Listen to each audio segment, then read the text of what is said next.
Assalamualaikum warahmatullahi wabarakatuh. Bagaimana kabar anak-anak hari ini? Semoga anak-anak senantiasa dalam keadaan sehat. Pada kesempatan hari ini kita akan belajar tema 1, hidup rukun. Anak-anak, sebagai makhluk sosial, kita berkewajiban harus menjaga kerukunan antar sesama. Pada tema 1 ada 4 subtema. Yang pertama, hidup rukun di rumah, hidup rukun dengan teman bermain, hidup rukun di sekolah, dan hidup rukun di lingkungan masyarakat.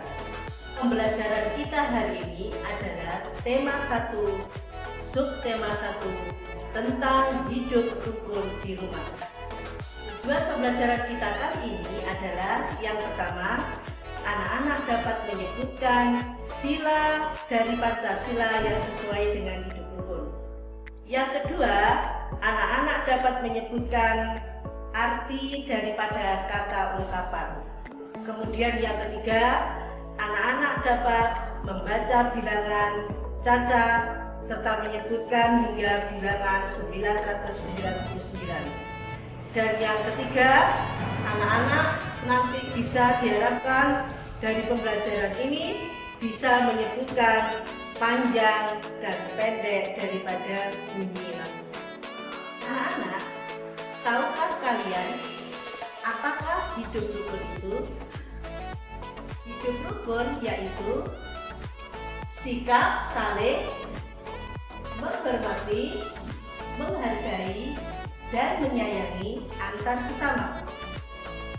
Pada sub 1 kali ini, kita akan belajar hidup rukun di rumah.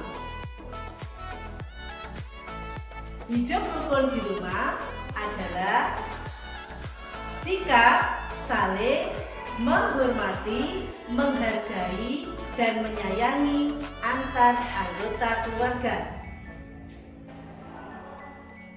Dalam keluarga ada ayah, ibu, adik, dan kakak.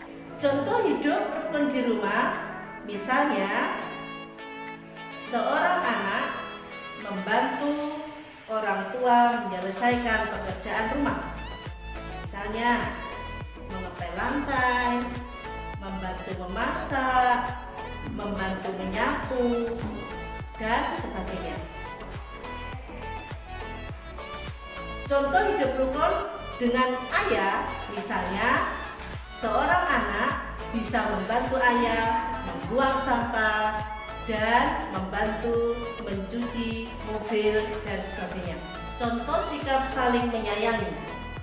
Saling menyayangi antar adik dan kakak, misalnya seorang kakak membantu adik menyelesaikan PR, meminjamkan mainan, dan menolong adik ketika terjatuh, dan masih banyak lagi.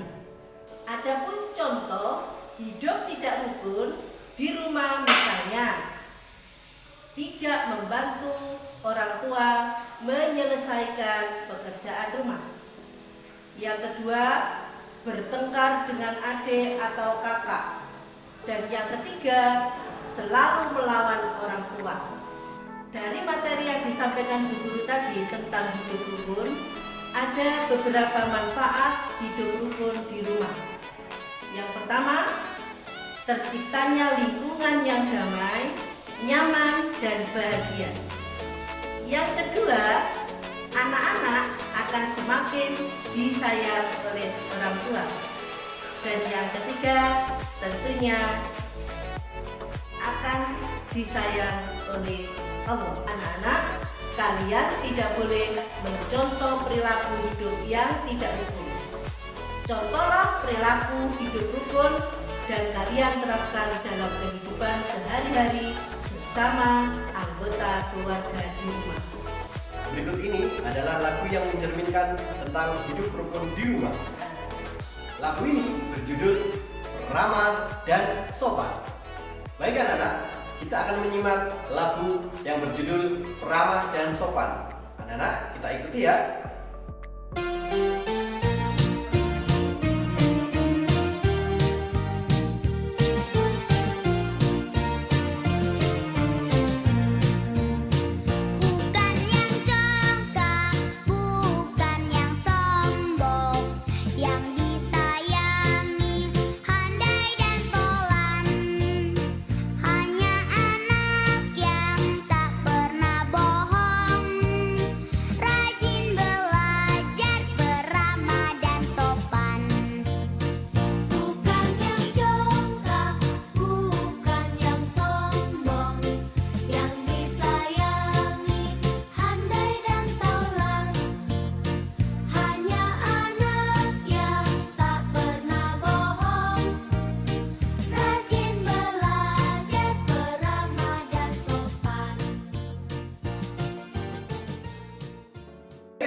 Sekarang kita akan belajar menentukan panjang dan lemahnya sebuah lagu. Nah, tadi sudah Pak Amin sampaikan, kalau nadanya panjang kita kasih tanda garis, kalau lagunya pendek kita beri tanda titik. Nah, sekarang Pak Amin akan mencontohkan, ini adalah satu bait sebuah lagu, yaitu lagu Peramah dan Sopan. Di bait ini ada kata bukannya congkak, bukannya sombong. Nah, sekarang kita tentukan mana yang dibaca panjang dan mana yang dibaca pendek. Lagu nada yang dibaca pendek ini terdapat di kata bukannya. Kemudian congkak dibaca panjang. Kalau dinadakan seperti ini, bukannya congkak. Seperti itu. Itu cara untuk membedakan panjang dan lemahnya sebuah lagu. Anak-anak bisa kan? Nah, sekarang kita coba belajar di rumah lagu Peramah dan Sopan. Silakan anak-anak beri tanda mana yang dibaca panjang dan mana yang dibaca pendek. Oke, salah satu manfaat hidup rukun di rumah, anak-anak akan semakin disayang oleh orang tua. Hari ini kita akan belajar tentang kata ungkapan. Oke, tahukah anak-anak apa arti dari ungkapan? Ungkapan adalah gabungan dari suatu kata yang berbeda dengan kata asalnya. Bu Eli akan memberikan contoh dari kata ungkapan. Hari ini, Ayah Udin dan Mutiara pulang dari kantor. Ayah Udin membawakan buah tangan. Oke, dari kalimat yang sudah Bu Eli sampaikan tadi, ada satu kata ungkapan yaitu buah tangan. Apakah anak-anak tahu apa arti dari buah tangan? Buah tangan bukan berarti buah yang berada di tangan atau tangan yang ada buahnya. Tetapi buah tangan mempunyai arti oleh-oleh. Oke anak-anak, perhatikan teks bacaan berikut ini. Mari kita baca bersama-sama. Ayah dan ibu menyayangi Udin dan Mutiara. Suatu hari, ayah membawakan buah tangan untuk Mutiara dan Udin. Ayah membawakan buah tangan buku cerita, sedangkan Udin dibawakan sebuah mainan. Mutiara dan Udin berterima kasih kepada ayah dan ibu. Ayah dan ibu bahagia melihat buah hati mereka hidup rukun. Karena Udin dan Mutiara tidak pernah berebut oleh-oleh. Dari teks yang sudah kita baca bersama-sama, kalian menemukan kata ungkapan yaitu apa? Apakah sudah tahu? Iya, benar. Ada buah tangan dan juga buah hati. Apa itu arti dari buah tangan? Buah tangan mempunyai arti ungkapan yaitu oleh-oleh. Jadi bukan berarti buah tangan itu adalah buah yang berada di tangan atau tangan yang mempunyai buah. tetapi artinya adalah oleh-oleh. Sedangkan ungkapan yang kedua, buah hati. Buah hati itu bukan berarti buah yang berada di hati, tetapi buah hati artinya adalah anak. Oke, dari contoh ungkapan yang ada di cerita, di bacaan yang sudah sampai baca, apakah kalian paham? Oke, kalau kalian sudah paham, kalian boleh mencari arti ungkapan lain. Boleh menuliskan di buku tulis anak-anak. Anak-anak, hari ini Udin dan Mutiara mendapatkan buah tangan dari ayahnya berupa buku cerita. Kita lihat bersama-sama berapa buku cerita yang mereka dapatkan. Berikut adalah buku yang didapatkan oleh Mutiara.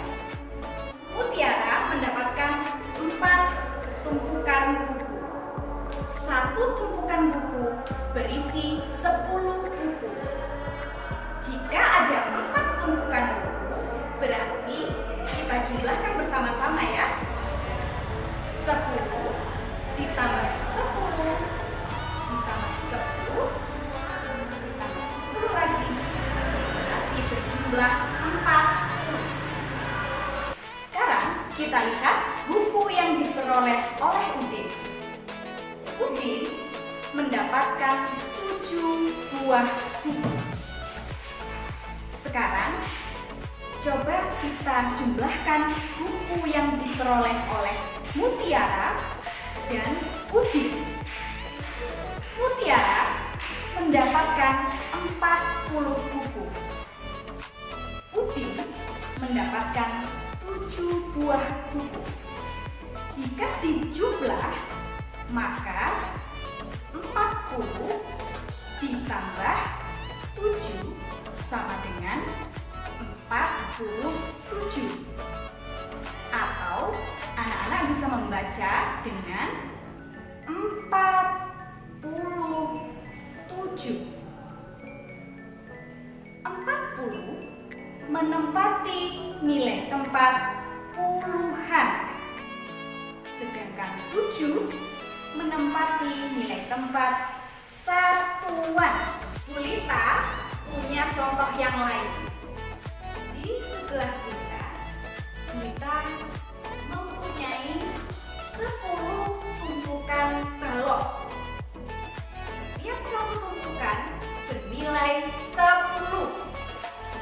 Jika ada 10 tumpukan balok, maka kita hitung bersama-sama.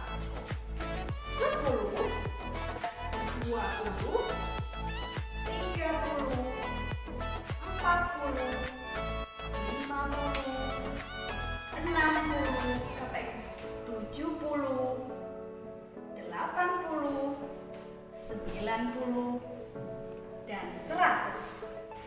10 tumpukan buku bernilai 100. Kemudian Bulita memiliki balok yang ada di bawah sejumlah 2 tumpukan balok. 2 tumpukan balok berarti 10, 20. Jumlahnya ada 20 balok. Di sebelah kiri Bulita ada 4 buah balok. Kita jumlahkan bersama-sama ya.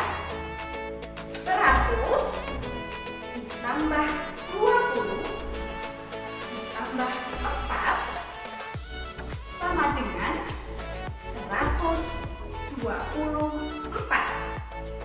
Kalau anak-anak bisa membaca, 124. 100 menempati nilai tempat ratusan. 20 menempati nilai tempat puluhan. Dan 4 menempati nilai tempat satuan. Bagaimana anak-anak? Sudah paham belum dengan apa yang Bulita jelaskan? Anak-anak nanti bisa mencoba di rumah dengan orang tua bisa mengerjakan buku tema atau LKS kalian ya. Selamat mencoba. Bagaimana anak-anak pada pembelajaran kita hari ini? Mudah-mudahan anak-anak tetap semangat meskipun belajar dari rumah. Oke? Kita akan bertemu kembali di pembelajaran berikutnya.